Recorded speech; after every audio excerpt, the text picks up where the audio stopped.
Good morning. I'm Mary Moglia-Cannon, your service leader. I'm joined by Jeremy Jonchik, our AV specialist, and we are so pleased and grateful to welcome back Dr. Theresa McCarthy as we kick off a month which acknowledges the rich buried histories of courageous peoples and shines a light on oppression.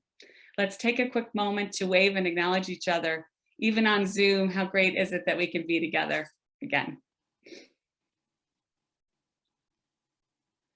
Welcome everyone, Yahweh Skeno, a Seneca Nation greeting that translates to I am grateful you are well, goes out to all members, visitors, and friends of the UU Church of East Aurora.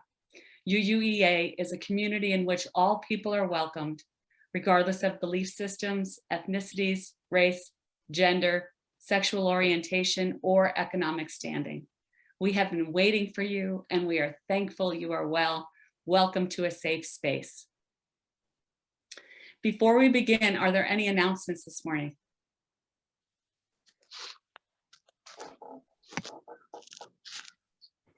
Yes, Mary, I have one. The board met this morning and we voted to reopen the church effective February 20th. We will probably still maintain masking requirement and distancing requirement. But otherwise, we will be open. So anybody who feels comfortable coming in, please do. And anybody who still feels uncomfortable being in a group setting, we will continue to run a concurrent Zoom session starting on February 20th. So 2 short weeks away. Hooray! Thank you. So I have 2 announcements also. I'd like to say that the starting point classes were a great success. The 2 sessions filled up, and there will be a 3rd one in April if anyone who's watching wants to participate. Second, anyone who receives our newsletter now knows about our Soul Matters program. There were also hard copy mailings, but you don't have to join a class to participate. The Soul Matters packet is going out by email as well to everyone who's not in a class, and you'll pick one exercise to work with over the course of the month. The theme for the month is widening the circle, which speaks to our circle and creating and building a more open community. So this week, Roddy Biggs, who is preaching this morning at another church, is sharing, and he's doing his information session on February 9th. Roddy is a ministerial student at Meadville Lombard, and he is leading our LGBTQ plus Soul Matters group. So we have a video from Roddy before we start. Hey, members and friends of the Unitarian Universalist Church of East Aurora. My name is Roddy Biggs. I use they, them pronouns. I am incredibly excited to be leading your LGBTQ Soul Matters group starting in February. I am a queer, mixed race, young adult pursuing Unitarian Universalist ministry. Together, we will explore our LGBTQ identities. We will explore faith and theology and connect with the Soul Matters materials. I look forward to engaging in this process with you. So if you are an LGBTQ member or friend of the congregation, I do hope that you will consider exploring and checking out what this program has to offer. Again, I look forward to engaging in this process with you and cannot wait to meet you very soon. If anybody wants to reach out to Roddy, I will put his email in the chat, but his email is also rbiggs, B-I-G-G-S, @uuma.org. I will put it in the chat a little bit later. Any other announcements?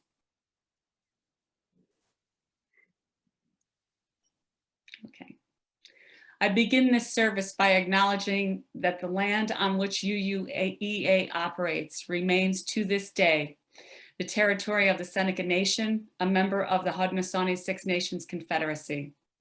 We pause to consider the legacies of violence, displacement, and resettlement, and we are grateful for the opportunity to live, work, and share ideas on their land. May we fully come to appreciate the lessons the Haudenosaunee offer us about democracy, care of the earth and water, and the respect for the interconnected web of life. Our prelude this morning is Song for the Sacred Elements. It was produced by Swan Clan Productions and performed by Chenua Egawa and Alex Turtle. The song is offering gratitude to the elements that give us life and to all peoples of the world who are working together to unite, honor, and uplift Indigenous voices, songs, and prayers on behalf of our beautiful Mother Earth. Song for the Sacred Elements. Well,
Please join me as I light the chalice. Our chalice lighting words are printed on the order of service.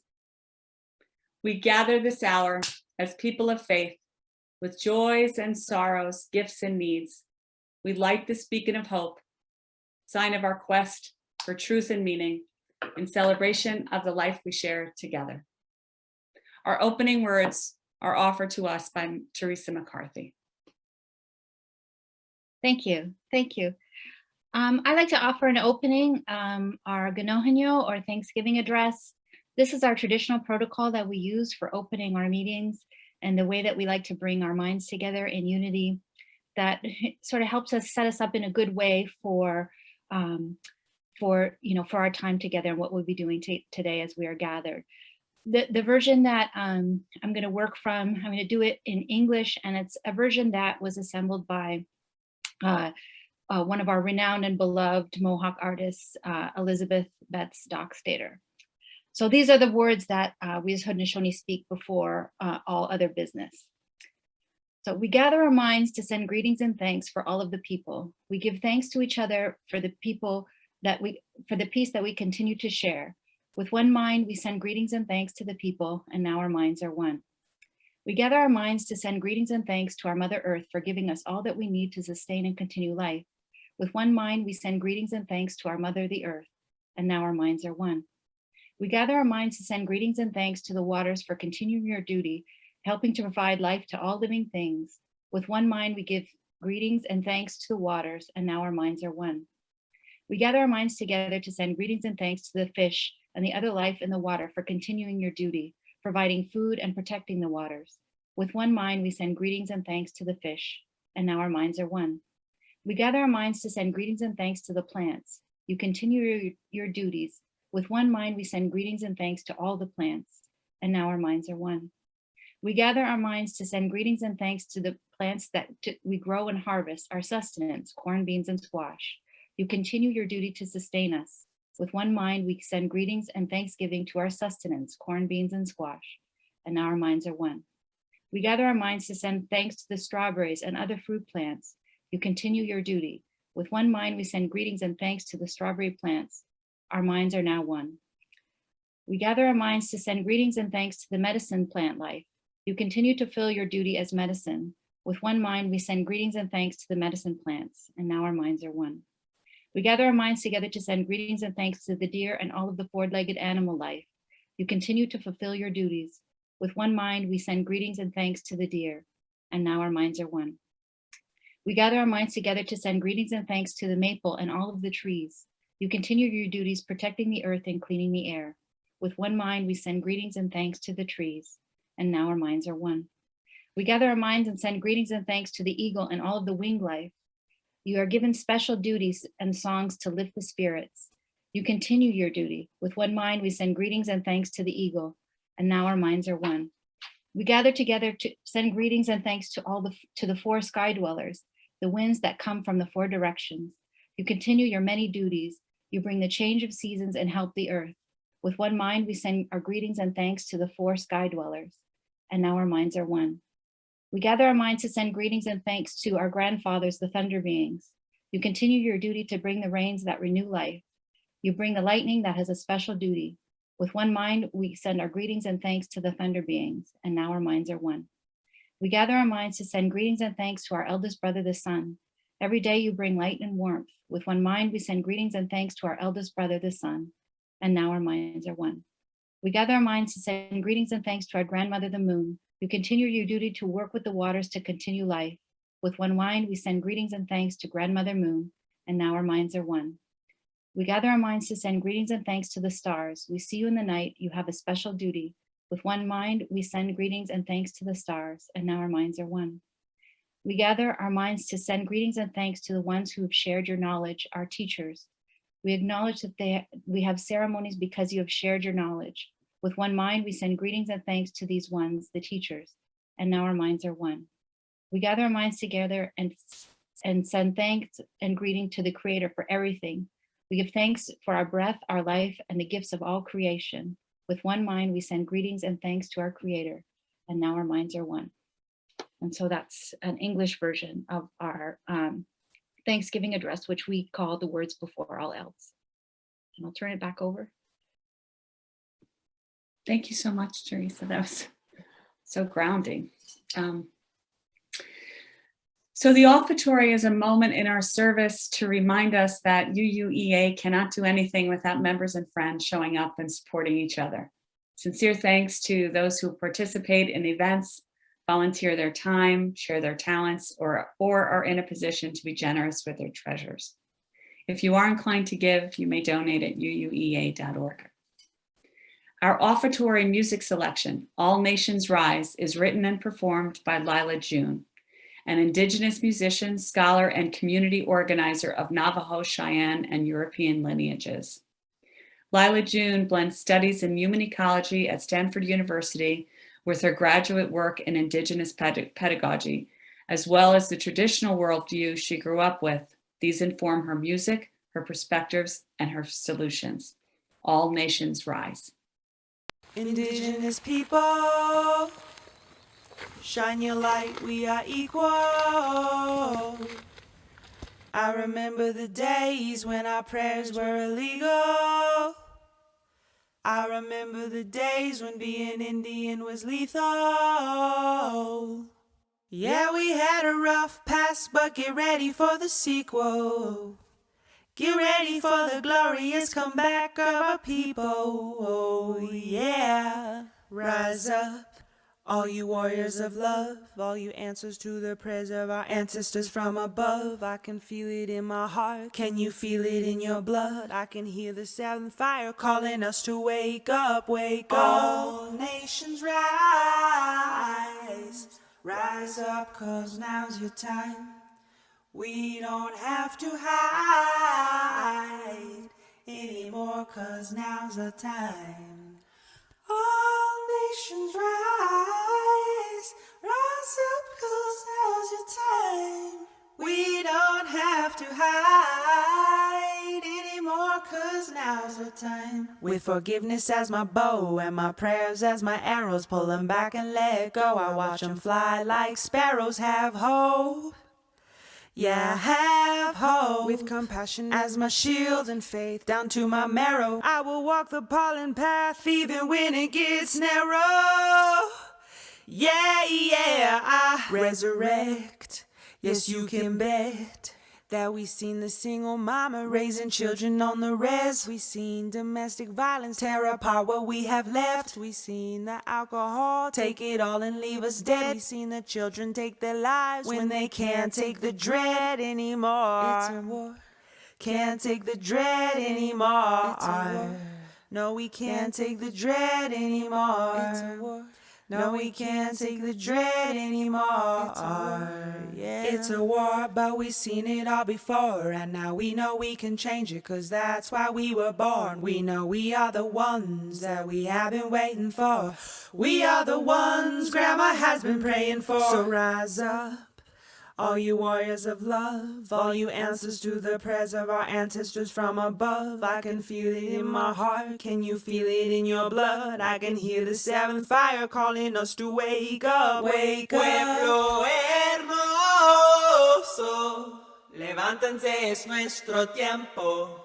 No tienes que esconderte más, ahora es nuestro tiempo. Mujer indígena, tú eres tan sagrada. Traigas medicina de tu suelo todavía. A pesar del abuso de tu cuerpo y tu tierra, respetamos tus ancestros y la suya cultura. Hombre indígena, tú eres honorable y yo veo la fuerza que todavía sobrevive. A pesar del abuso de tu raza venerable, yo respeto tus ritos, tus danzas, tus padres. Somos guerreros del amor y guerreros de la paz. Sí, no vamos a escondernos más. Somos guerreros del amor y guerreros de la paz. Sí, no vamos a escondernos más. They say that history is written by the victors. But how can there be a victor when the war isn't over? The battle has only just begun, and Creator is sending his very best warriors. And this time, it isn't Indians versus cowboys. No, this time, It is all the beautiful races of humanity together on the same side, and we are fighting to replace our fear with love. And this time bullets, arrows, and cannonballs won't save us. The only weapons that are useful in this battle are the weapons of truth, faith, and compassion.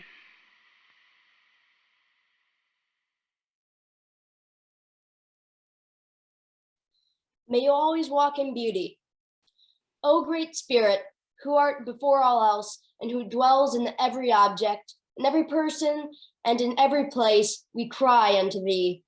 We summon thee from the far places into our present awareness.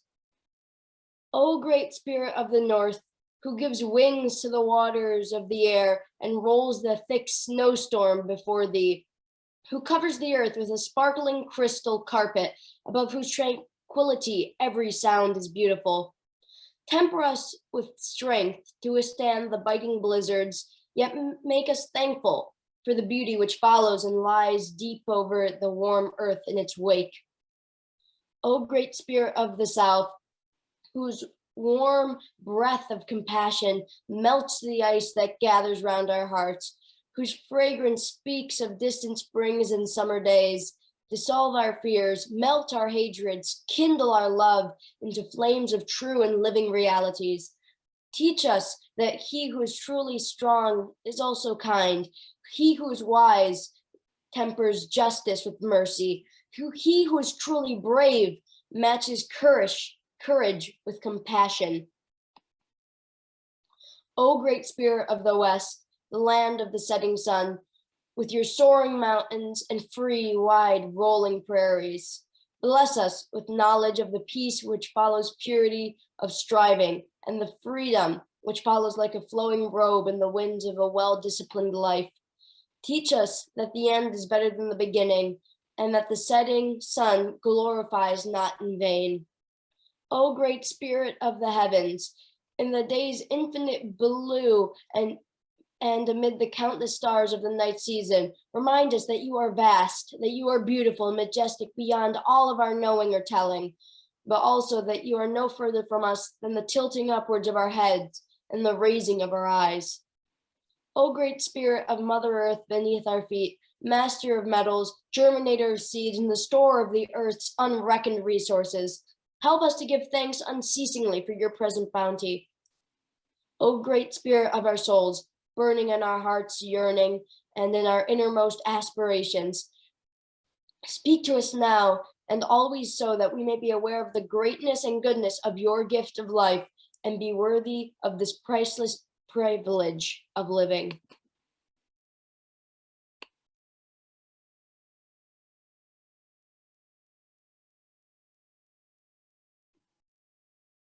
Thank you, Martin. You're welcome. Thank you. Today's program is led by Theresa McCarthy, an Inclusive Excellence Faculty Fellow at the University of Buffalo. Dr. McCarthy is co-chair of the Indigenous Inclusion Subcommittee of the UB Inclusive Excellence Leadership Council. She is the principal coordinator for the Haudenosaunee Native American Studies Research Group at UB, which she co-founded in 2008 with the late Barry White of Seneca Nation and the late Bob Antone of Oneida. A longtime advocate for the revitalization of Indigenous languages, Theresa has worked on reinstating Haudenosaunee language courses at UB and on building relationships with nearby Haudenosaunee communities in support of Indigenous language learning. She is both grateful and proud to be living and working on Seneca Nation territory. Theresa. Thank you. I'm just gonna have to figure out sharing my screen for 1 sec. I'm always nervous about this part. Okay.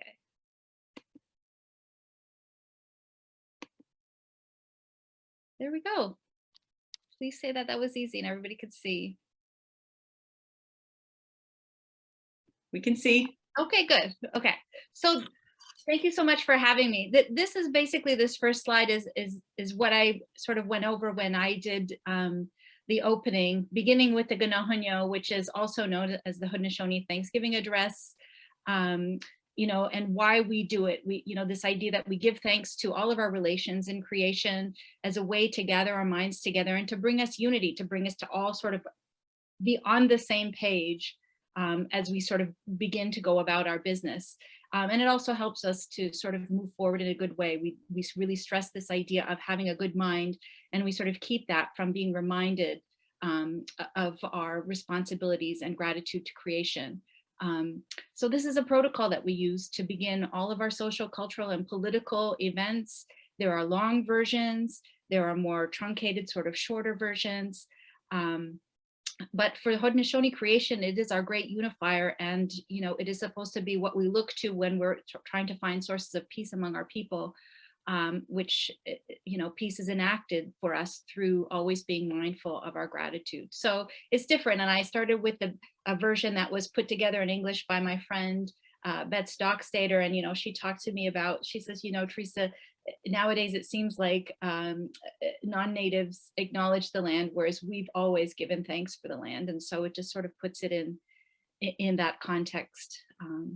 But thank you for having me. My name is Theresa McCarthy. I can introduce myself in the language. Theresa McCarthy Nigiaso, Eda Ata Nigiaso, Naganyago Niwagenshoden, Onadage Hono Niwageshoden. So my English name is Theresa McCarthy. My Indigenous name is Eda Ata. It means she dries the clay. I'm Onondaga Nation and Beaver Clan. I'm from Grand River Territory. I'm Six Nations Onondaga Beaver Clan, and I grew up in the town of Caledonia, Ontario. And I currently work and reside here on Seneca territory, where my campus UB and the city of Buffalo is located. And I'm really proud and grateful to be raising my son in this territory. And it's my commitments to Haudenosaunee people in both of these territories that are really central to my research and teaching agenda and to my Native community engagement work in either location. So I'm really, really happy to be back and honored to be here again. So let's see. Oops. So I'm just trying to figure out how to advance the slide.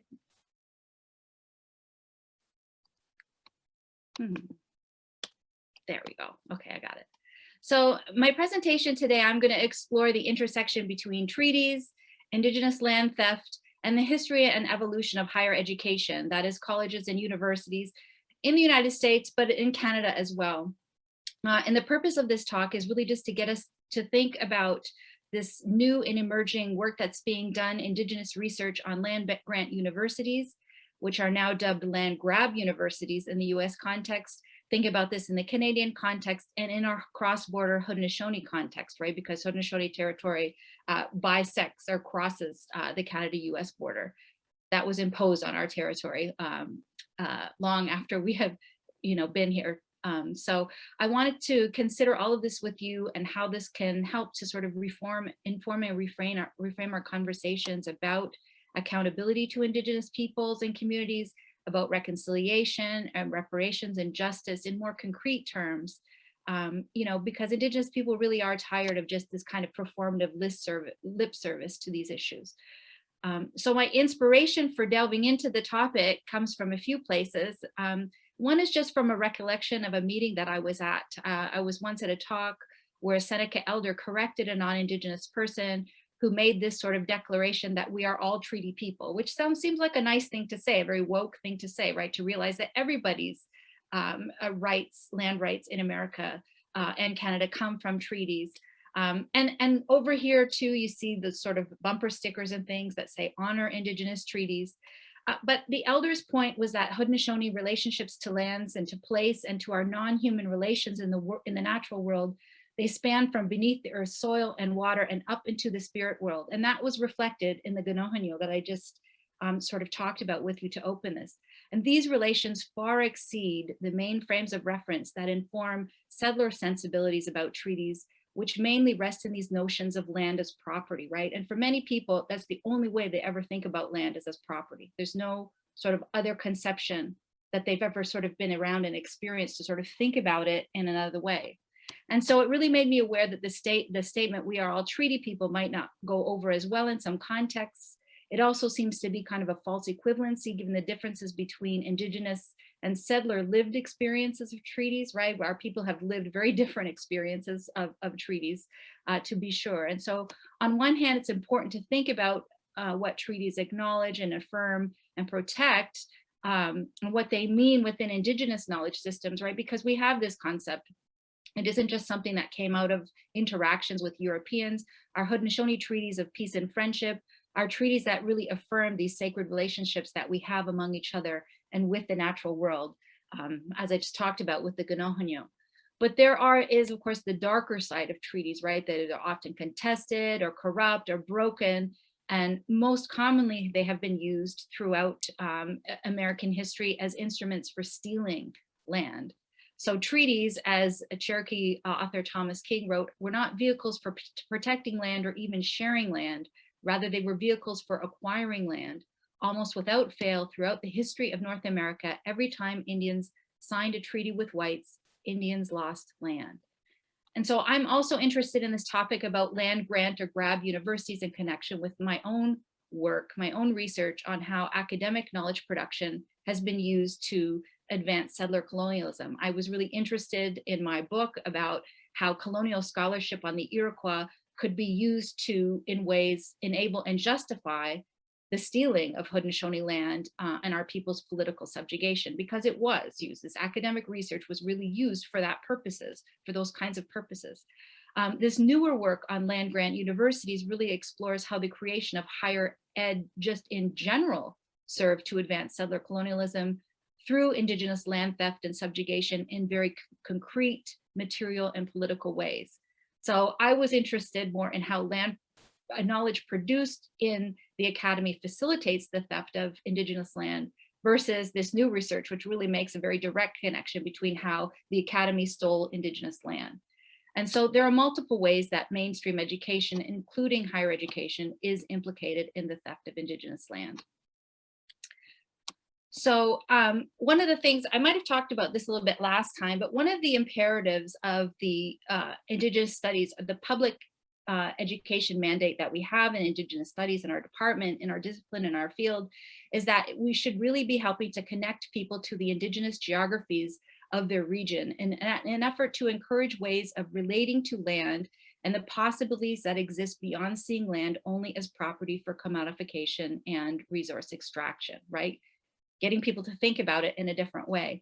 And so we do have to start with this baseline that every place in North America is an Indigenous place, every place. Everywhere you go is an Indigenous place still. Every place in North America has an Indigenous place name, and relationships to lands and waters and ecosystems of these places are what defines the identity and culture of the Indigenous stewards and caretakers of that territory. This is something that needs to be taught in educational environments at all levels, and efforts to do this have been underway for a long time to impart this general understanding even through land acknowledgement, right? At least it's trying to get this idea across that this place that people live in is an Indigenous place. And so these acknowledgements are very useful for even introducing people to that idea, because a lot of times the first time people hear and a land acknowledgement is the first time that they've ever even considered that the place that they live might be an Indigenous place. In our area here in Buffalo, this requires really removing this veneer that we have over everything that celebrates the land speculators. And mainly for us, it's the land speculators, the names of these Holland Land Company agents that expropriated lands from the Seneca that now dominate the names of our streets and our parks and buildings, towns, waterways, everything, right? You have Robert Morris, you have Paulo Busti, you have Theo Casanova. Most of all, you have Joseph Ellicott. We hear Ellicottville, Ellicott Complex, Ellicott Creek, Ellicott Square, Ellicott Road, everywhere. And so instead of elevating the speculators and the land thieves, we think about the importance of really elevating the ongoing Indigenous history of this region by centering Haudenosaunee and specifically Seneca Place and place naming. So, we have those, they're right in plain sight, Cheektowaga, Tonawanda. But then, there are Seneca Place names that people don't know, right? That Buffalo's not called Buffalo by the Seneca, but it's called the Stowaway, which is place of the basswoods, right? Which is just the prevalence of the trees that grow in this area. But when we're thinking about Indigenous geographies and placemaking, it's also important to know that these are just not things that we're excavating from the past. Indigenous placemaking has been ongoing work. It's continuing to happen. It can happen when we reestablish relationships with lands from which we have been displaced. And I think in this way of the work of my friend, Mohawk language teacher and activist, Jody Miracle, and the work that she did here in Buffalo to really push for the renaming of Squaw Island to Ganigohio, or Unity Island, right here in Buffalo, right? She worked very hard on that. It was very hard work. She had a lot of resistance to that, to changing the name. But it does go to show that Indigenous place naming is not just something that's in the past, it's happening in the present. And by trying to get people to think in terms of relating to land differently, then it's something that's very much oriented towards the future. Tonawanda Seneca scholar Mashona Goman, whose work I'm going to show you soon, she really strives to undo these colonial concepts of mapping, right? You look at a map, the map here, you look at the colonial map here, which she notes really reinforced the notion of land as private property instead of the notion of land, the understanding of land as a living relation. So talking about her work on Indigenous mapping projects in Los Angeles, she says maps are not always about exact locations, maps are about relationships. And that's very much an Indigenous sensibility around geography and place. It's a very different kind of thinking from this sort of claiming of land and land as private property notion that really defines how people think about maps today. So, you know, these are the kinds of practices, I think, that can better enable us to help us to establish different kinds of connections to land as Indigenous place that center relationships that can inform these really important anti-colonial practices that can really help to move us forward. Normalizing an understanding of this land base as Indigenous can go hand in hand with promoting this fuller idea of land and relationality that can really help and sustain everybody. So again, these are just sort of different understandings that I think are really, really important to promote. So this is a slide of Indian boarding schools, and these boarding schools that are on this slide are schools that have mainly served Haudenosaunee students, so students from my community. So the Mohawk Institute in Brantford, Ontario, the Thomas Indian School, which is right here in Irving, Carlisle in Pennsylvania. Again, a lot of Haudenosaunee kids had to go to Pennsylvania, to Carlisle, and to Mount Elgin in Muncie, Ontario. I have family members that went to Muncie, to Mount Elgin. So my family mostly went to the Mohawk Institute or Mount Elgin. So in March of 2021, it was the remains of 215 Indigenous children were discovered at the site of the former Kamloops Indian Residential School in British Columbia, Canada.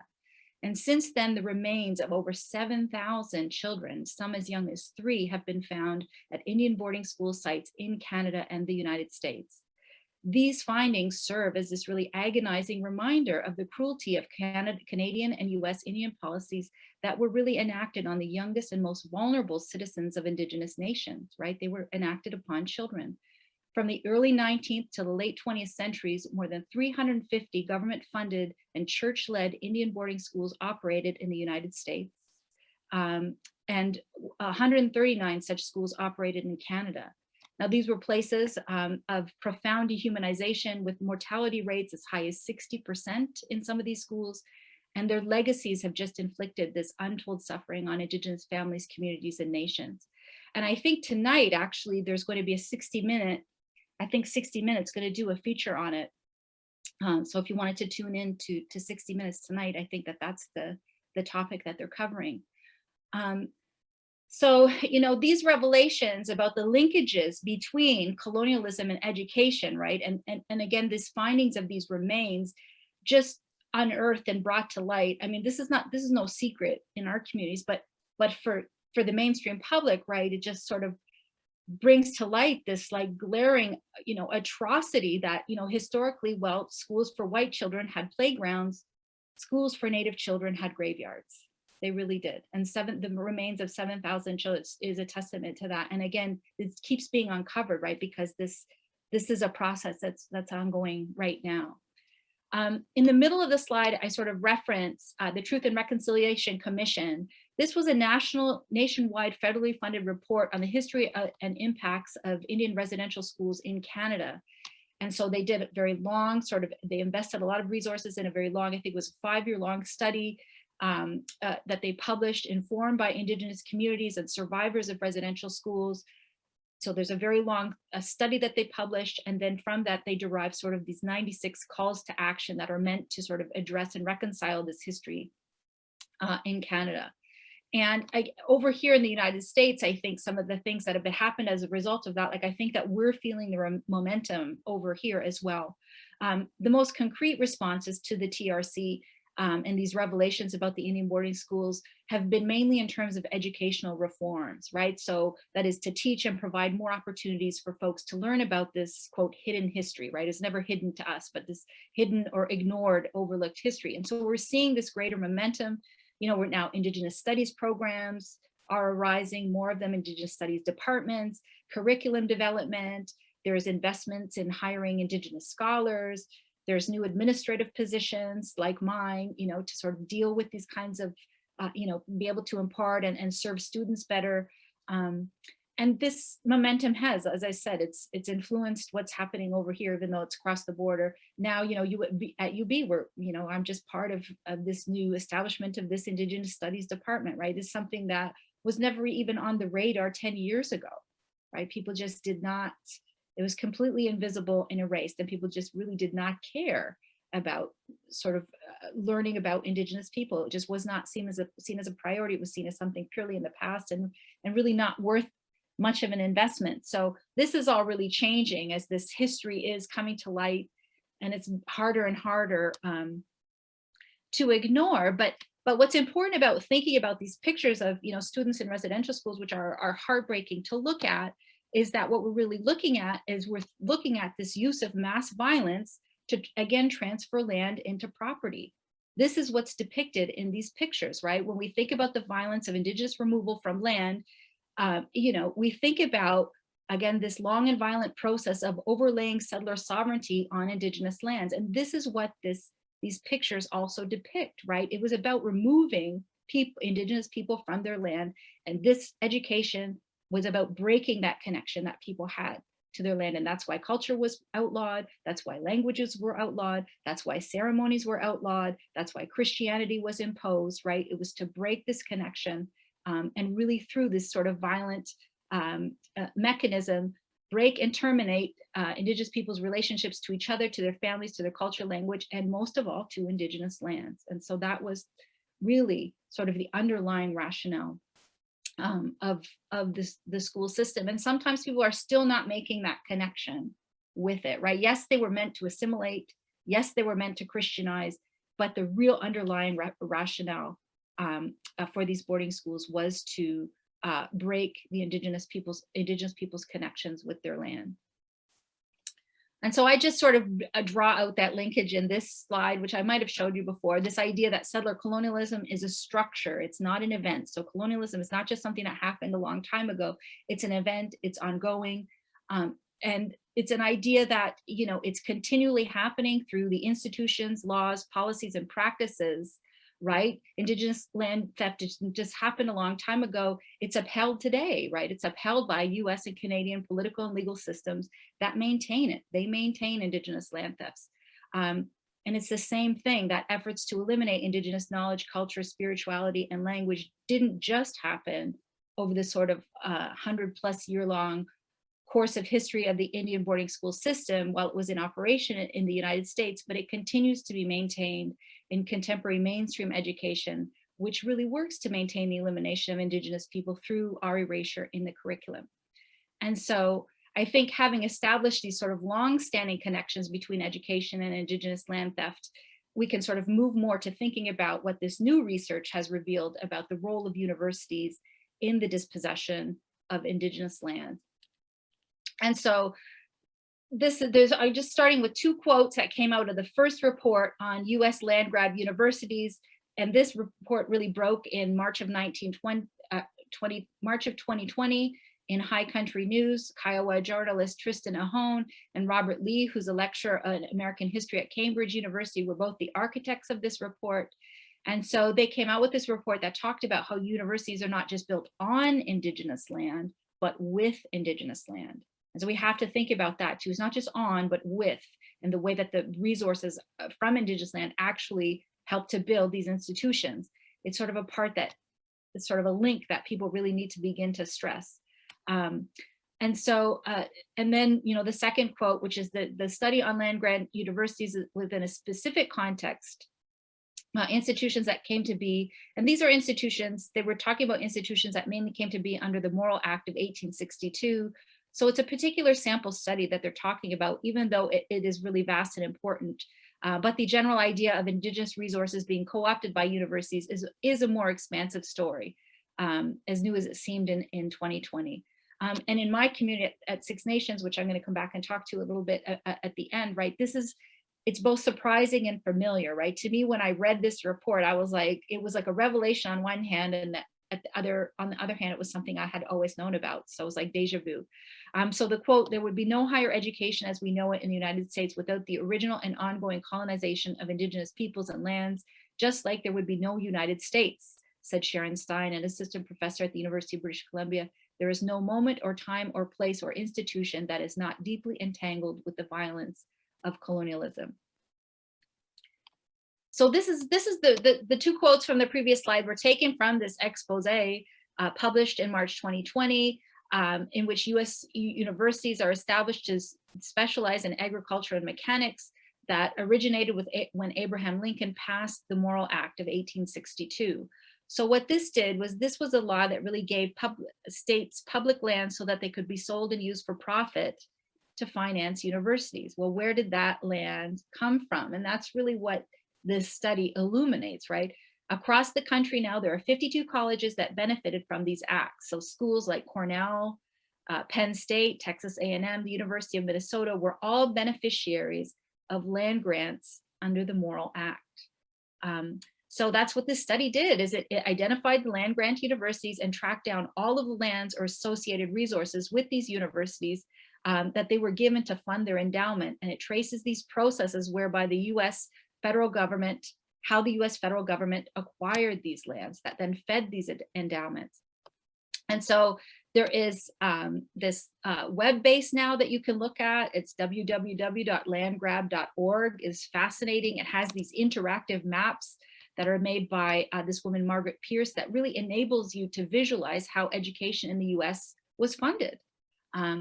So the report is based on this 2 years of research by Atone and Lee and their team. And they did work to locate more than 99% of the Morrill land acres, and they worked to identify their original Indigenous inhabitants and the caretakers, and research the principal raised from the sale in the late 19th and 20th century. And so, yeah, you can go to this interactive website that allows users to sort of search every parcel of land that was taken and see what college it benefited. And said that the driving desire behind this research was the dispossession of Indigenous people and their land. The federal government chronicled the time and place of every land sold by each acre, but it didn't ever tell anyone where they got it and who they got it from. So it is the first sort of database that they've done where you can really look at the footprint of this piece of legislation, and you can sort of find every piece of land that was acquired and sold through this act. And that's something that they brought to the table. And also we're able to link the tribal nations that were impacted, right? Because this was all Indigenous land that was used for this. So this is just a slide graphic that really takes you through how the Morrill Act works. It passes, the US Congress offers thousands of acres of Indigenous lands to each state for free as capital for endowing these agricultural colleges, now known as land grant universities. Some of the land is taken from Indigenous land already claimed by the US through treaty, land cessation, or seizure. Other Indigenous land is claimed by the US through further treaties, cessations, and seizures under the Morrill Act.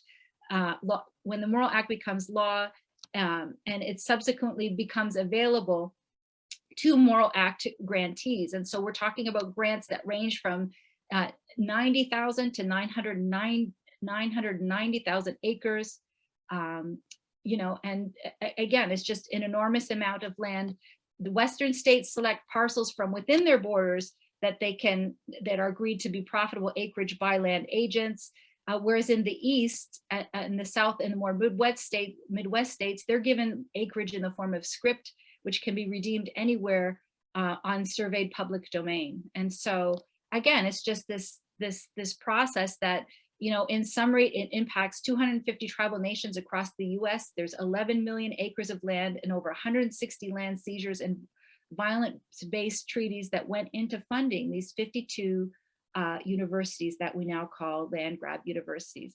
And so this research is considered essential for understanding how some of the wealthiest universities in the US, you know, acquired their wealth and were founded. And it also raises questions about reparations that these institutions owe to Indigenous nations and communities.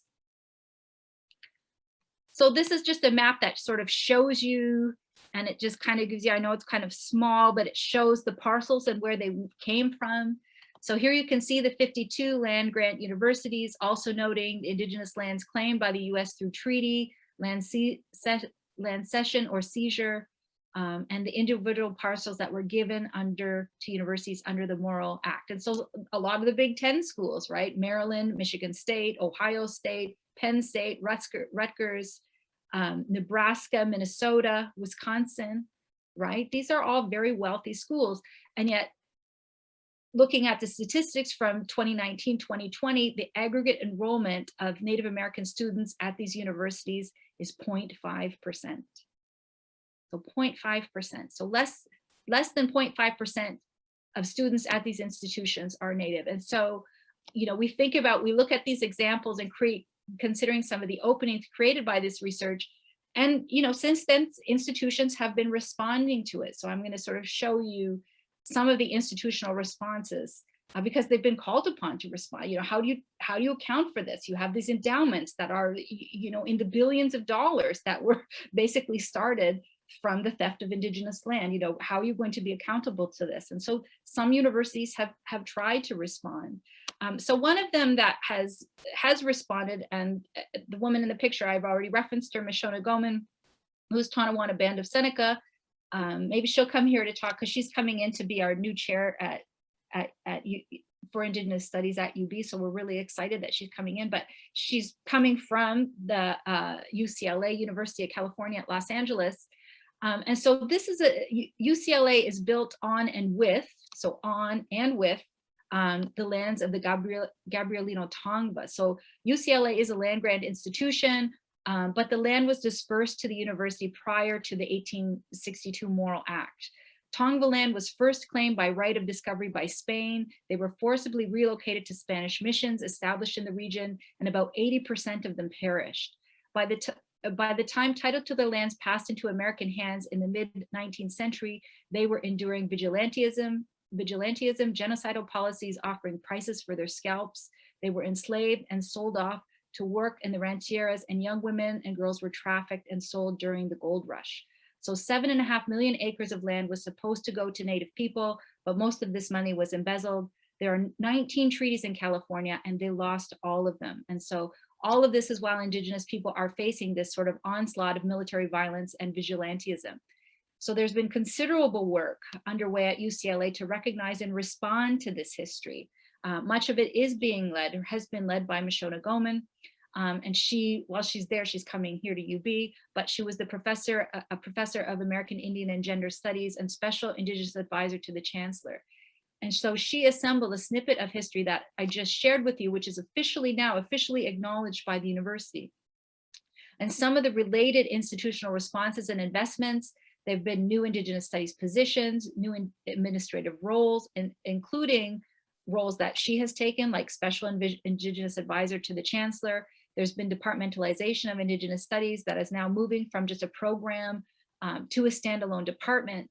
But most importantly has been the community engagement work and the work with the Gabrielino Tongva community of Los Angeles. It's important to bear in mind that at this point, Tongva have no land base at all, right? Their land base is the city of Los Angeles.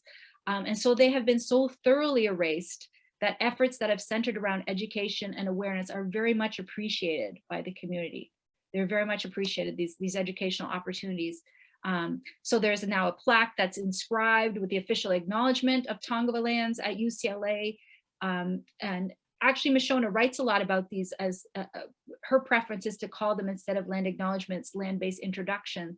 But this one was created in collaboration with and endorsed by the Tongva people, who were really happy to engage in this process. And this is another thing that a lot of times people want to put together these land acknowledgements, but they don't really think about reaching out and collaborating with the people whose lands they're acknowledging, and bringing them into this process. And what would you like it to say? And how would you like it to read? And what, the Tongva really wanted Tongva language in their land acknowledgement. And so they did this collaborative process that helped to set that script, and people were really appreciative of that. And so we sort of asked that question based on that work, like, why aren't these more collaborative exercises where Indigenous communities and nations are part of it? Part of them is general practice. Another intervention has been the beautiful and expansive digital project, which is a mapping project, which is, again, sort of this whole digital database that looks at, that presents to the public, and you can build curriculum from it, K-12 curriculum, university curriculum, on Indigenous mapping. And again, the Tongva no longer have a map based, but traditionally they comprised 8 to 11 villages around LA. They know where these places are. These places continue to exist beneath the pavement. And so they started this project called Mapping Indigenous LA. And what that was doing was, it was really working to undo these colonial concepts of mapping. And it's become this living text and archive with these curricular possibilities, with language, with oral tradition. And it's a beautiful resource for people to have. And so these digital projects, this is something that's been really prioritized by the California Indigenous tribes, and universities have worked to invest and support these projects. So again, these are all really important tools. They become these anti-colonial tools for fighting what we call colonial unknowing, where history and ongoing presence of Indigenous people have not only really been forgotten or erased, but they're really being willfully disavowed and ignored. So there's a difference between just ignorance and this very deliberate process of colonial unknowing, where that disavowal and being ignored is very willful. And so, this is just a productive project that has come out of doing this work. Another example, again, because land grab universities is not just a US phenomena. So here I'm drawing from the work of Caitlin Garvey. She's a student from Princeton who's just written an article on the wealth of knowledge land grab universities in a British imperial and global context, which you can find in the most recent issue of the Native American and Indigenous Studies Association journal. But it's important to understand that land grant universities is not just a US phenomenon, that fledgling public universities elsewhere also provided substantial blocks of Indigenous territories as financing from their governments. And so some of the earliest land grants in British North America went to King's College, which was a precursor to University of Toronto. And this was 250,000 acres of Mississaugas of the New Credit land that went in to build this university. The University of Manitoba in the prairies, also, the new university was built with 150,000 acres of recently dispossessed Indigenous land. And the similar arrangement, because those endowment lands, they're still there. In British Columbia in 1907, the University Endowment Act reserved 2 million acres to the northern and interior parts of the province that were used for the betterment of higher education. When they were unable to generate sufficient revenue from a large block of land back then, and surrendered the 2 million for 3,000 acres of unceded Musqueam territory. And these acres have remained part of university property ever since.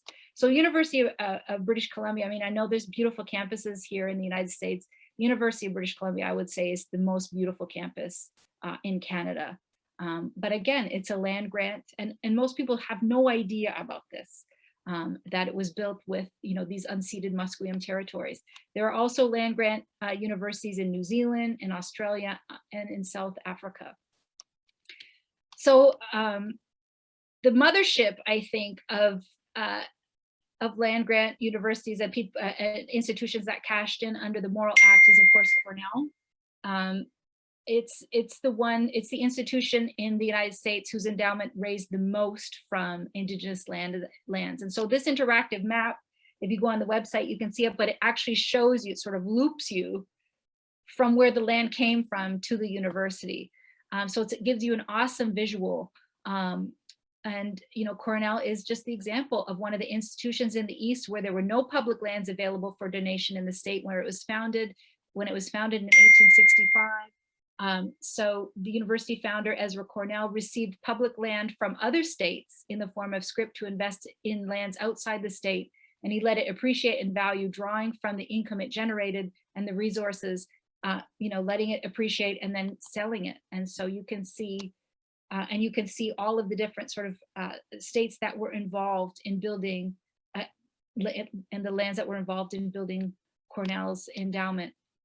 So in response to the exposure of this information in 2020, the American Indian and Indigenous Studies program at Cornell formed the Cornell University and Indigenous Dispossession Committee with the objective to better understand this history and its impacts, and the impacts that Cornell has had on Indigenous communities. And so they have also created a website that chronicles in detail their work and the information they uncover. They share updates all the time. They have podcasts, tape lectures, they write articles, and they have a timeline of their efforts where they really report on their meetings with different university administrators. Even if those meetings are unproductive, they call it out. They'll say, well, we tried to meet with the provost, but he just blew us off. So there'll be a thing that says, today we tried to meet and he didn't care. So this just, they're not getting a lot of response from Cornell, but they're just putting it out there then. They're just letting it be known and try to, exert pressure in that way to sort of bring about some accountability to this history. And so they have a website and a blog, and they've been engaging in these ongoing efforts to determine the Indigenous communities that have been affected by Cornell's past and present landholding activities. The current list that they have approaches 250 nations and communities, including groups that have been displaced into Canada and those groups in the United States who no longer have federal recognition. The committee says it intends to make diplomatic outreach to these communities to inform them about their historical ties to Cornell and consult with them about possible remedies. So they're not waiting for the university's permission to do this, they're just doing it, which is sometimes what you have to do, right? They're not getting institutional permission to do it, but they're just acting on it. And so, this slide just sort of talks to you, the land was taken from the Ojibwe, the Miwok, the Yotaq, the Dakotas, and other parties through 63 treaties or seizures. Funds were often generated so quickly that the university could not keep track of the interest it was earning. Within 20 years of its founding, Cornell had the third largest university endowment in the United States, all built with Indigenous resources. So not just on Indigenous lands, because it's built, Cornell is on Guyakona or Cayuga lands, but it's also built with Indigenous lands and resources. So when we talk about duplicitous, fraudulent, and coercive treaties, thy name is the Seneca treaties, especially in the post-revolutionary period. SUNY schools like my school, UB, was first founded as a private medical school in 1846 and became part of the SUNY system in 1962. And SUNY Geneseo, which was founded in okay, sorry, that scared me. I'm like, so, there's a lot that can be said, even though these are not land grant institutions that were founded under the Morrill Act. There's so much that can be said about how Seneca land theft fueled the formation and prosperity of the state of New York in general, right? It did. That's where it all comes from. So there are other schools, SUNY schools in the area that's noted on the map because, there's 64 of them, but I just chose to mark Geneseo because the parking lot is the historic location of this horrific Treaty of Big Tree from 1787, where the Senecas purportedly relinquished their rights to 3.5 million acres of their homelands, except for 10 small tracts and $100,000, which was not paid to them, but invested on their behalf and paid in these annuities of up to 6%. But this treaty was largely orchestrated, not by government officials, but by these land speculators, and particularly by these Holland Land Company agents like Ellicott et al. And so this is in the aftermath of the American Revolution. This is in the aftermath of the Clinton-Sullivan campaign in 1779. which burned out all of the Seneca villages and crops in the midst of the American Revolution. It's what, you know, the Senecas have given President George Washington, we call him the town destroyer, because it was he who ordered General John Sullivan to lead the army on a mission to destroy the power of the Haudenosaunee, whether they were allies, enemies, or neutral to the American Revolution. And so they burned out, you know, 40 villages, destroyed crops, fruits, settlements were burned to the ground. Thousands of Haudenosaunee sought refuge under the British at Fort Niagara, and many people died in trying to make that trek. It was out of the territory and up there for safety, and so died of cold and starvation. And there were many people that again went to Buffalo Creek and created a community there, where they rebuilt it before they had that land taken from them. So again, it's just this entire sort of history, and this is what sort of built and fueled the prosperity of the state of New York and the New York State institutions like UB, like Geneseo, and the 64 other schools. So again, it's just important to sort of understand this history. And then I had to bring it back to my community of Six Nations, because we've always known in our ongoing sort of land rights struggles, right? Our community has done an accounting of where the assets from our land have gone. And so for many years, we have known that, you know, the resources from our lands that we did not receive, that were sold without our permission, went to places like to build McGill University, like to build the Upper Canada Law Society in Osgoode Hall in Toronto. So Indigenous lands and resources become this funding mechanism for these higher education institutions. And these monies from our trust account, these were supposed to be from our endowments, right? The revenue that was generated from the land leases and the interest and appreciation on those assets, they were supposed to be for our people's perpetual care and maintenance.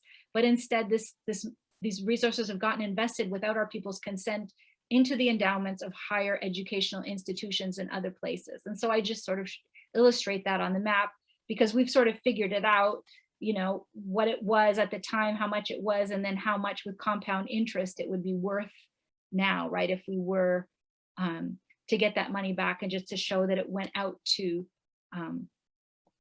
those schools. And then to think about, you know, University of Toronto and its endowment right now, you know, that's been generated based on those assets and revenue from the Mississaugas of the New Credit, University of British Columbia from the Musqueam lands, and McGill University from our lands. So putting together these pieces. So it just sort of brings you back to, you know, this idea of, you know, how does this work on land grab universities? How could it inform and reframe our conversations about reconciliation, about land back within the context of post-secondary institutions? You know, this research is so important, especially because of the openings it creates, and it adds just this other important layer of the link between education and colonialism that has to be addressed. And so we sort of can continue to think about, what does accountability, redress, and justice look like when we take these realities into account? And I really like this piece that was written by Randall Aki, who is an Indigenous Hawaiian author of this article called Stolen Land, Stolen Opportunities. And he just says, and I'll just quote him, it's a great piece. He says, while the dispossession and loss of land are immediately disruptive, the intergenerational impact is often not assessed, he contends. Though people crunch the numbers and project financial costs of stolen lands on Indigenous people, what these calculations fail to account for are the lost opportunities associated with the theft of Indigenous lands. Numerous choices and decisions faced by Indigenous people have been constrained generation after generation due to the taking of their lands. He goes on to say, I am left wondering how the trajectory of many Indigenous nations, peoples, and communities and families was permanently altered as a result of the taking of their lands and natural resources. What if we were able to go back in time and prohibit the stealing of these lands? How would this have affected the life and life choices of these communities and individuals? How many more families would have been able to raise their families, earn a living, or remain connected to their ancestral lands? It is impossible, of course, to evaluate the millions of decisions and choices that have occurred as a result of the stealing of Indigenous lands. And so this is why it is so important that we have people that are working so hard on this land back movement and who are committed to restoring those opportunities for future generations and moving sort of this work forward. And so, you know, I spent time, I worked on land defense efforts in my home community. And again, it really is not just about, again, understanding land as property, but the idea that, again, going back to the Ganohonyo, that these movements to defend land, to protect water, they reside in really promoting this future-oriented consciousness that's grounded in doing this ongoing work to sustain life. And that's really what I learned as part of my work in land defense, right? And it's what so many of our people, our women, and our Haudenosaunee clan mothers, their words from that time, I think, are so important to that, to the meaning and visions of these efforts. And so I'll just sort of leave it with a quote from them, which is that we've experienced a reawakening. Our people are growing more conscious of their need for spirituality, gaining motivation to learn the ceremonies, traditional languages, and taking a stand to defend and protect one of our most sacred resources, the land. There is no room for hatred or judgment. We must move beyond anger to look for solutions. Destruction has been put upon us, but we choose not to suffer, but rather to live. We must clean the soil and teach our children to survive off the land and to grow traditional foods once again. We must honor and protect all life. We must speak for our relatives that can't speak, the medicines, the animals, the air, the earth, and the waters. All the generations, the elders, the children, the youth, and the adults must unite as one to help the earth, which in turn helps us and our generations to continue. Harmony will come from realizing that we need each other to grow and that we must help our weakest to stand up. And this includes our relatives in the natural world. And that was a statement that was signed by Kathy Smoke, Louise McDonald, Bernice Johnson, Miney Keat, Mary Sandy, Eileen Jacobs, Frances Froman, Lucille Jameson, and Ruby Williams. And these are our Haudenosaunee clan mothers. They're still alive. They're still doing this work. They're not of the past. And they're still imparting that knowledge. So when we think about what can land back and reconciliation look like, in light of the context of considering the role of higher education with Indigenous land theft, what does accountability and justice look like? You know, there is that pain. There is this irony, for example, that, you know, we as Indigenous people, we're always made to feel like we're such a drain on society. And that's a big stereotype, that we just get a free ride from the government, that we're a drain on society, when, you know, it's been our lands and resources that built this society and that really enabled it to prosper and fueled everybody's prosperity today. So I think all the time about how Indigenous people have been attacked for this misconception, when it has been our lands that have funded, you know, the institutions and the prosperity of our society. So, you know, that's the conversation we all have to have. What does accountability look like? Could education for Indigenous people be financed by these institutions themselves and paid for out of their endowments? Could there be free tuition? Could there be elimination of the higher ed debt, right? Which is astronomical. I cannot believe the amount of debt that people have in higher ed, the way that our federal monies for education could be moved to a different set of purposes, maybe like investing in a climate emergency strategy for our people. We know there can't be reconciliation without truth, but we also have to confront and combat this real colonial unknowing, right? This willful ignoring of history and lived experiences if there is to be really any hope of reconciliation. And so again, I think that that's, you know, land back in higher education. What does it look like? It has to start from really beginning with recognizing that campuses are built not only on Indigenous land, but with Indigenous lands and resources. And there are ways that we could think about how campuses could work to restore Indigenous land rights. What are those possibilities? We need to have those conversations. How could this be built in to the research and the teaching and the service missions to serve the public of our institutions? So again, I just sort of want to leave you with that and the importance of building solidarity practices around understanding that we need better relations among each other with the land, and that this is sort of critical to do this anti-colonial work that I know that we're all committed to understanding, you know, that life is sacred. And so I just thought that this, you know, bring this to you today because this new research is very illuminating, but at the same time, it's getting us to these very critical questions that we all do really need to work on together if we're going to move forward. Thank you so much, Theresa. Do you have a few minutes for Q&A? I'm going to close out the service, and then this way, if anybody wants to go or they have to get to lunch or whatever, they can do that, and then we'll open up to Q&A, whatever, 10 minutes, whatever you can give us. Yes, if that's okay. absolutely. Okay, thank you. So please join me for the extinguishing of the chalice. We extinguish this flame, but not the light of truth, the warmth of community, or the fire of commitment. These we carry in our hearts until we are together again. And before Q&A, I'll just give the closing words from John Muir. The world, we are told, was made especially for man, a presumption not supported by all the facts. And with that, I'll open it up to Q&A. I know there's some comments in chat and things like that, and Theresa's kind enough to stick around and answer some questions. I loved the presentation. It's compelling. It was logical. You know, you could see. Thank you very, very much.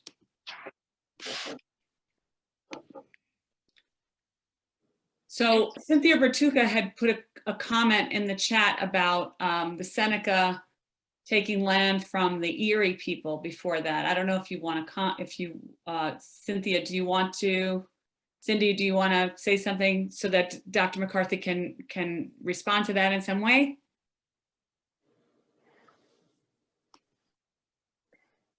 Yeah, I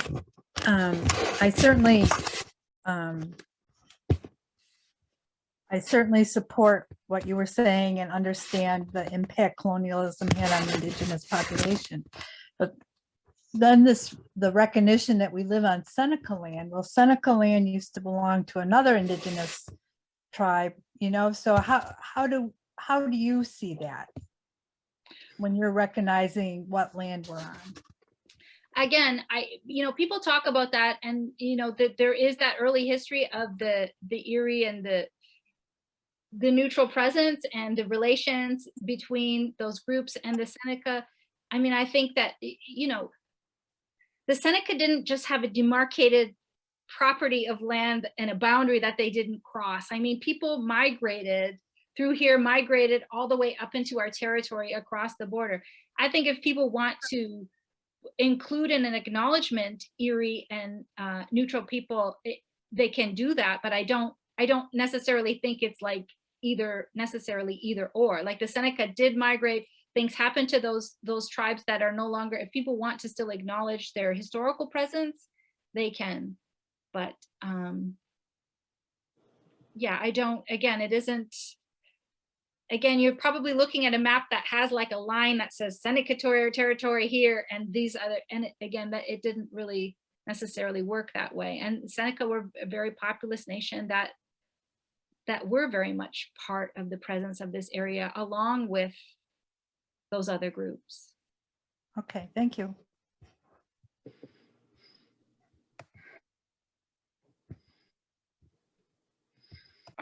I have a question, if I may. Theresa, I understand that the land, I mean, it was amazing to me that Cornell had all these lands outside of, around the area of Cornell, and amazing to me that people profited from lands. I know it's kind of an obvious question, but how did they profit?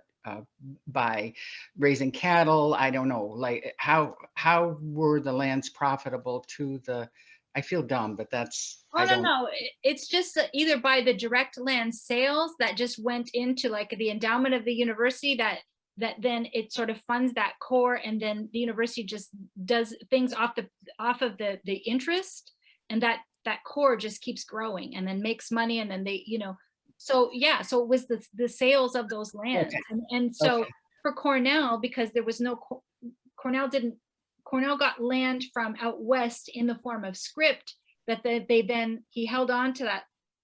Ezra Cornell, he held on to it while it appreciated. He let people farm it. He let people do timber. He let people, and he held on to it. And then he would sell it when he thought it was worth max value. That capital went into the endowment. That endowment is like the money core that then just accrues interest. And then, that they spend. Yeah. So was Cornell paid for like the timber, which was just wiped out across the country? I mean, yeah, they were able to generate revenue from it. And then they were Mhm. able to sell it. And then they sold it. Yeah. And Okay. so it Thanks. just kept financing. I know it's hard because none of this comes really natural to me too. I had to really think about, but is this sort of core of capital that just gets bigger, bigger, bigger. And this core came from these lands and the resources on these lands. And so you really can understand how, the institution is built with these assets, not just on them, and And so many more, because there were so many different tribes that were involved in building Cornell. another question, I didn't see Dartmouth College listed. I don't probably it's that's in New Hampshire, but my understanding is that a number of these other private colleges acquired land Yeah, in this way. they did. Yeah. That's the thing is, so the study itself, the big expose, it was just about the 52 land grant.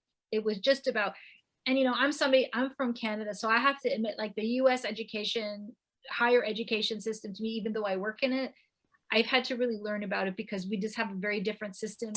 Canadian side. So I was, all of the hierarchies and the tiers and the privates and the publics and the liberal arts and the research ones, and I had to learn about all of that too, because we don't really have those distinctions. But that study was just with the 52 land grant, but you can apply what they did to all different schools, which is kind of what I was trying to do, was say, well, UB is not a land grant institution under the 1862 Morrill Act, but you can see how the same thing happened. University of British Columbia is not, not even the same kind, but you can see how so absolutely, like with Dartmouth or anything that's not a land grant, one of those 52, absolutely you could delve into it and probably find these really old schools. And that's the thing too, right, is that the higher ed system in the United States is so old, like it's been around for a long time. And so you can find how these investments work to build, because all of these very old institutions, it was all built on, assets that came from Indigenous lands and resources, all of it. And it becomes kind of mind-boggling when you think of the implications that basically everything, you could probably trace it directly back to, to a land cessation or seizure, where this land was taken from an indigenous group, even maybe not in any close proximity. Theresa, Jeanette, are you done? If I interrupted, I'm sorry. No, I mute myself. Thank you very much for that presentation. And I mean, I could ask you a zillion questions, but I'm gonna go to my little world where I grew up in South Buffalo. And yes, all the streets around me were named, Native American. My street was Navajo Parkway, and there was Pawnee across the street, and then near Casanova. Now, when my cousins were putting in their pool, they were digging on Riverview near Southside Elementary School. And that's, that's off of Seneca Street. Mm-hmm. That's the main drag. And he found, they were digging to put their swimming pool in, and he found a little arrowhead. And that's an artifact. I gotta ask him, he's my first cousin. I gotta ask him if he still has it today. So we would have been on Seneca land, is that right? Yeah, well, you're probably close to, in and around, and again, after the Sullivan campaign, so many people came up to this region, and that's a Buffalo Creek Reservation area settlement, which was huge. And that's where people stayed for a long time because everything was burnt out, right? Like they were sort of pushed from those village sites after the revolution to up here. And so that would have been, and then, you know, my people kept going and went across the border, and we, you know, that's the Six Nations of Grand River sort of set up down there. But yeah, people came up to this area and absolutely lived, especially in that time period when they were burned out. And Casanova Creek. Yeah, yeah. Yeah. Thank you. You're welcome. Now, there's a whole Indigenous history of Buffalo that's fascinating. Of Buffalo specifically, that's, you know, one of the establishment of one of the biggest sort of urban reservations at Buffalo Creek after the war, and the history of being there, and then of course the history of that land being taken, and efforts to take the Tonawanda Seneca land, and there's a whole history of that particular time period that could be reflected and should be reflected more in the public history of the city of Buffalo. And I hope it will be. Like, I really hope, I hope we can do it and reflect that history, but then, also reflect that there are Seneca place names and map, understandings of this area that you could put on a map, because people have always known this area. So there's always been names for places, around here that the Seneca. We should have learned why in school, but no. Mhm. So thanks. Well, I just have a comment that the body of work that is getting done, and I'm sure there's, there is a tailwind behind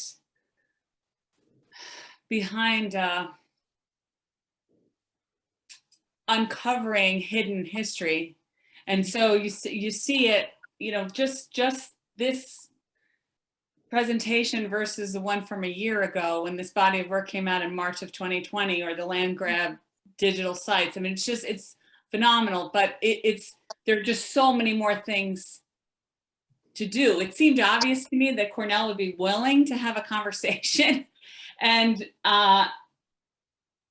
even to, I don't know about, I think there's plenty of land to give back, but there's also the idea of there's higher debt, there's higher education debt to forgive. And the endowments are so wealthy at Ivy League colleges. So I know that there's much more to uncover. Oh, there is. But this has such a priority because it even helps me. And there are folks that say, well, I'm not sure why we say the land acknowledgement. I don't know what that's about. And, and so even you answered that. I mean, you answered that for all of us. This is what it's about. It's not just the fact that the land was taken and stolen and the country's built on stolen land and on stolen labor, but it's the moral act and the other. This was a function, and you can see it so clearly from the historical. You had that second or third slide where the U.S. the way we look at the U.S. today over 4 or 5 time periods and the depletion of native land. Yeah, that's striking. So anyway, thank you. I could just go on and. No, you're welcome. It's interesting. One of the things I didn't say about UCLA. So UCLA has worked really hard and, trying to be accountable and doing this land acknowledgement with the Tongva, which they wanted, but they didn't want it to be grim. They said that they actually really wanted the relationship to the land to be celebrated, that the land, even though people feel that they want to tell the truth about what's happened to the land itself is not colonialism, right? The land itself is still something miraculous, that's still beautiful, that still sustains you, so even it is not, you can't really express what the land means just by talking about, devastating history, because so their land acknowledgement, really, even though they have like a brutal history, they were able to do that. And so one of the other things that they want to restore, and we're kind of following this model at University of Buffalo, is again getting out of this idea land back doesn't always have to mean land back as property back. It doesn't have to necessarily. So UCLA is restoring what they're saying, they're calling caretaking, the Tongva caretaking rights to the land on their campus. And so with that, they're able to harvest medicines. They have basket making traditions. So that, again, all of that basket is organic. So that's being facilitated in land-based education. Again, to, this idea of land as a relation. And so we're kind of trying to follow that at UB, because we had Seneca elders in, people were talking about how do we want to, because there's no evidence of Haudenosaunee anything on the UB campus.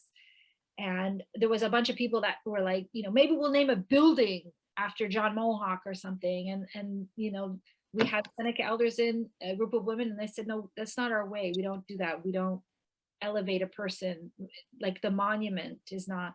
But the idea maybe of having a Three Sisters garden, so we could demonstrate that that's kind of a form of Indigenous agriculture, how those plants grow together, or have a medicine garden, or have, again, a representation of Haudenosaunee as something other than a building name, and restoration of those caretaking relationships. And then this, being able to impart to other people this idea of land as a living relation and not just a property thing, I think is again, in some of our education initiatives, some of the work that we're doing to hope to bring about some accountability and knowledge. Martin, Juan, I'm sorry. Yes, one second, wait. So I had more of a comment. It's not entirely a question, but I was going to talk a little bit about colonialism in South America and Spanish colonialism in the Southern Americas. And so from 1538 to around 1810, the Spaniards actually treated the Indians very well. They had colonized it, but they had built schools, universities, hospitals, and they were offering classes, and they were offering things in the native languages, which wasn't something that happened in the United States until the 1800s. Mm-hmm. There weren't any, and the land was kept, and the Indians kept their land until 1810, which was when the elite of the tried to revolt against the Spanish crown, and they took the land away from the Indians, and they tried to establish something else, and that's when it wasn't, and that's when they began to be mistreated. But the Spanish crown actually treated the native peoples extremely well. There was, in 1502, La Reina Isabella made laws that all Native Americans were equal to the Spaniards, and they couldn't be harmed in any way, and there were laws against it. And so, yeah, just gonna make a comparison. Right. I mean, there's different periods where people are, treated very differently. Even in the building of the Mohawk Institute, at first was a very well-intended school. It was built by, again, a leadership that was just thought, will enrich. It just was meant to be enriching, an enriching kind of option. And, it didn't become this, terrible place that has just destroyed so many generations until different leadership took hold of it. It all sort of changes.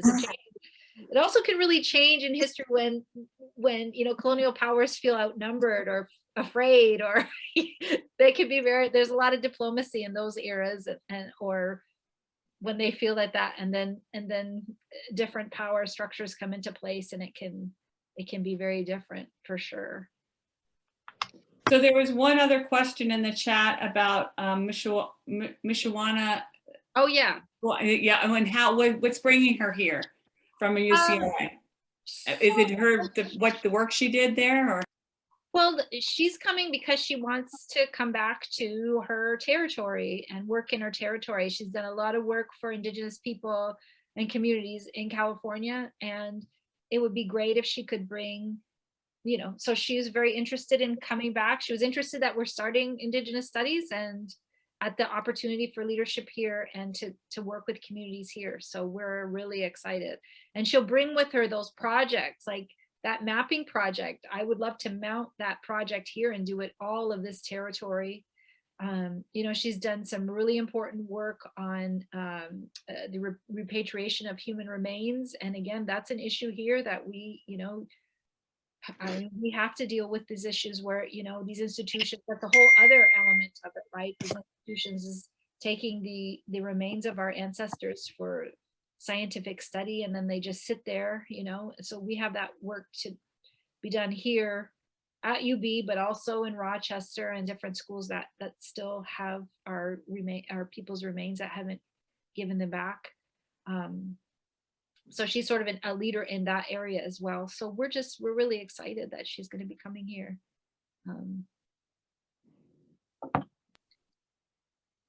Anybody else have a question for Theresa before we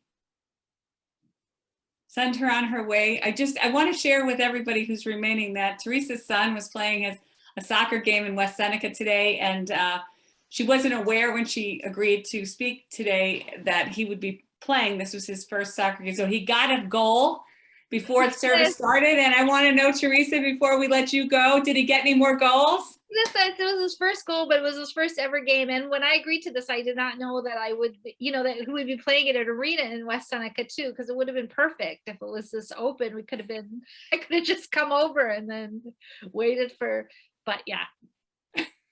Well, tell him congrats on the goal, and next year we'll sync it up with this soccer schedule. Absolutely. Take good care, Theresa. Thank you so much. Jeremy, if you want to cue, the music is a stick dance that, from what I could tell, is done at the end of ceremonies and gatherings. So I thought it might be appropriate to end our service today with that. So excellent.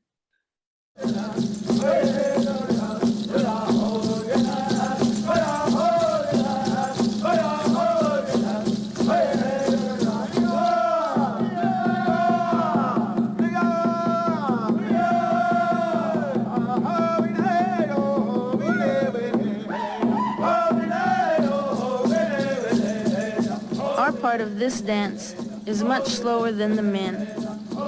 We show more grace and smoothness, whereas the guys jump and spin fast.